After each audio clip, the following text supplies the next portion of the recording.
मोठी अपडेट आपण पाहतोय की रोहित आर्यकडे एअर गन देखील सापडली आहे पोलिसांना। तसंच या गनचा त्यानं कोणताही वापर केला नाही, त्यामुळे एक मोठी घटना अगदी होता टळली आहे। या 20 मुलांचा जीव अगदी थोडक्यात वाचलेला आहे।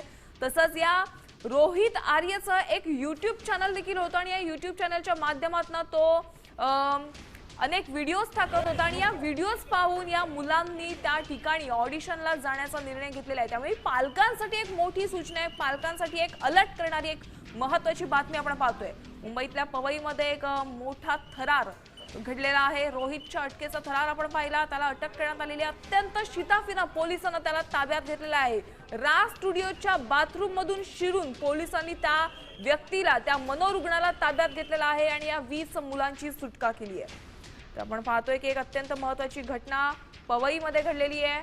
अगदी थोडक्यात या लहान मुलांचा जीव वाचलाय। या व्यक्तीनं व्हिडिओच्या माध्यमातून धमकी देखील दिलेली होती की हा स्टुडिओ तो जाळण्याचा प्रयत्न करणार आहे, स्टुडिओ जाळणार आहे, स्वतः आत्महत्या करणार आहे, शिवाय या मुलांचा जीवही तो धोक्यात घालणार होता। मात्र पोलिसांच्या सतर्कतेमुळे, कुशलतेमुळे हा संपूर्ण प्रकार अगदी होता वाचला आणि या 20 मुलांचा जीव वाचलाय। खरंच मुंबई पोलिसांचं आपण कौतुक तर करूच, पण एक मोठी घटना आपण पाहतोय। रोहितच्या अटकेचा थरार आपण या दृश्यांच्या माध्यमातून पाहतोय, कशा पद्धतीने त्याला अटक करण्यात आली आहे। या लहान मुलांचे पालकांमध्ये देखील एक चिंतेचं वातावरण निर्माण झालेलं आहे। या ठिकाणी एक मोठी गर्दी जमली आहे, अग्निशमन दल देखील या ठिकाणी उपस्थित आहे, पोलीस प्रशासन देखील या ठिकाणी पोहोचले, तसंच एनएसजी कमांडो देखील या ठिकाणी पोहोचले आणि त्यांनी अगदी कुशलतेनं या मनोरुग्ण रोहित आर्यला अटक केली आहे। राज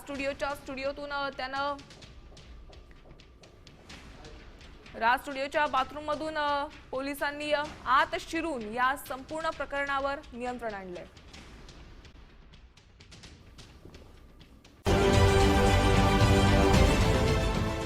देश विदेशातील प्रत्येक घडामोडींचे लाईव्ह अपडेट मिळवण्यासाठी आता साम टीव्हीच्या सर्व सोशल मीडिया प्लॅटफॉर्मला लाईक, फॉलो आणि सबस्क्राईब करा।